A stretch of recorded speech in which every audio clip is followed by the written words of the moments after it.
नमस्कार, आप देख रहे हैं मुंबई में मेवाड़। मैं हूं आपके साथ वैशाली। तो चलिए रुक करते हैं आज की बड़ी और प्रमुख खबर पर। पहले से ही लगातार बढ़ रहे अवैध फेरी वालों की संख्या और साप्ताहिक बाजारों से त्रस्त मीरा भाईंदर शहर के नागरिकों को अब हफ्ता वसूली करने वाले नशेड़ी गुंडों के आतंक का भी सामना करना पड़ रहा है। जी हां, नया नगर के मीरा नर्सिंग होम गली में लगने वाले अवैध साप्ताहिक मार्केट में 8 से 10 गुंडों ने मामूली बात को लेकर कैफ आफ्ताब खान नामक युवक पर जानलेवा हमला कर दिया। गंभीर रूप से घायल युवक के अनुसार हमलावर उस टोली के सदस्य हैं जो अवैध रूप से साप्ताहिक मार्केट लगाते हैं और प्रति फेरी वाले से 250 से 500 रुपए की उगाही करते हैं। कैफ के पिता आफ्ताब खान जो एक स्थानीय पत्रकार हैं, वे अपनी खबरों के माध्यम से इस अवैध साप्ताहिक मार्केट और लोगों को होने वाली दिक्कतों का खुलकर विरोध कर रहे थे। इस मामले को गुंडों द्वारा बदले की कार्रवाई के नजरिए से भी देखा जा रहा है। नया नगर पुलिस स्टेशन के अधिकारी हमलावरों के खिलाफ मामला दर्ज करने हेतु पीड़ित युवक का बयान ले रहे थे। एक टीम घटनास्थल पर लगे सीसीटीवी कैमरों में कैद फुटेज खंगालने और प्रत्यक्षदर्शियों के बयान लेने में जुटी हुई थी। फिलहाल अब देखना होगा कि इस पूरे मामले में क्या निकलकर सामने आता है।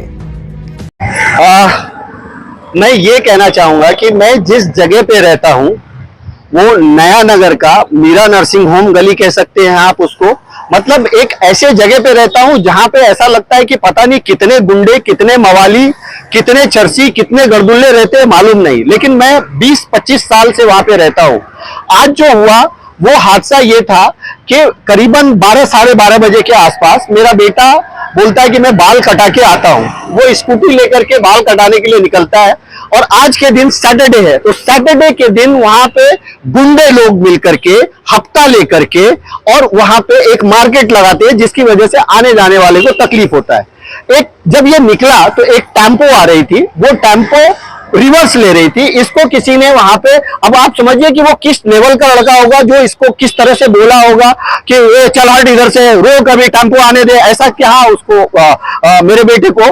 अब इसमें इसको भी थोड़ा गुस्सा आया, इसने भी कुछ बोला। एक दो लड़के से, जो 2 लड़के थे, 1 या 2 लड़के थे, उससे इसकी बहस हुई। वहां तक तो बात ठीक है। अचानक से 8-10 लड़के आ जाते हैं और इसके ऊपर टूट पड़ते हैं, इसका मुंह फोड़ देते हैं, कान फोड़ देते हैं। इसका बॉडी इतना है कि इसकी वजह से बच गया, नहीं तो कुछ भी और भी हो सकता था।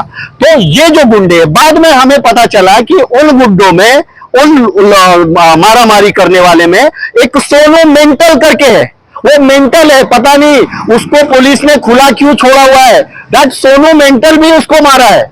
उसके बाद एक नाम आया, जिस गाड़ी में टाइल्स आया था वो किसी शहनवाज का था। मतलब शहनवाज बोलो तो पटेल है, उसकी टेम्पो को कोई रोक नहीं सकता। मतलब आप एक तो सैटरडे मार्केट लगाएंगे ये लोग, उसके लिए ब्लॉक करेंगे, उसके बाद अगर टेम्पो बुलाएंगे तो उसको भी कोई रोक नहीं सकता। तो ये इन्हीं के लोग हैं और ये सारा चीज आप जब सीसीटीवी फुटेज पुलिस चेक करेगी तो वो क्लियर हो जाएगा। मेरे कहने का मतलब है, एक बच्चे से अगर किसी का झगड़ा हुआ तो 4 लोग मिलकर छोड़ा देते हैं। अब आप आएंगे कि ऐसा इस लोगों ने क्यों किया, क्योंकि मैंने बहुत पहले ये शहनवाज के बारे में भी कुछ न्यूज़ें चलाई थी, इनके अवैध हथियार इन लोग के लिए तो आम बात है।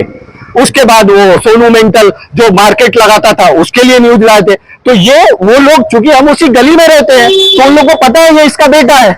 तो आप समझिए कि इसके ऊपर जिस तरह से हमला हुआ, आज इसकी जान बच गई।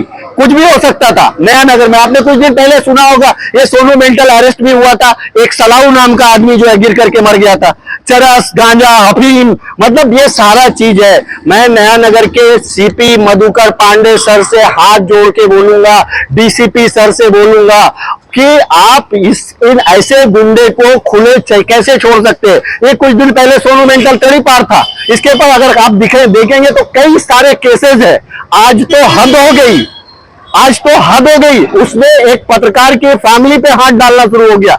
मतलब इसका मतलब क्या है कि पत्रकार जो है किसी के खिलाफ ना लिखे, किसी के खिलाफ ना बोले, अगर बोलेगा तो उसको छोड़ के उसके परिवार के लोगों के ऊपर हमला किया जाएगा। ये बहुत गलत है। आप सबसे मेरी हाथ जोड़ के, आप सब पत्रकारों से भी मेरे हाथ जोड़ के विनती है कि ऐसे ऐसे जो गुंडे लोग होते हैं, ऐसे जो जबरन कहीं पे भी हफ्ता लेकर के धंधे लगाते हैं, रेसिडेंट्स को परेशानी होती है, उनके हक में ये लड़ाई लड़े। और खास करके मैं हाथ जोड़ करके कि मुझे डर लग रहा है, क्योंकि मैं उसी गली में रहता हूं, मुझे इस बात का डर है कि ये गुंडे लोग कभी भी मेरे परिवार पे हमला कर सकते हैं, मुझ पे हमला कर सकते हैं, क्योंकि मेरे आने जाने का रास्ता वही है। और वहां पे चरस, गांजा, नशे में चूर दुनिया भर के लड़के निकल जाएंगे। कोई कहीं कहीं कहीं बाहर से, यूपी बिहार से आ करके वहां पे लड़के मैंने देखा है। तो ये सब कुछ मैं जानता हूं, 25 साल से देख रहा हूं। ये एक आतंक है, एक आतंक का हद है।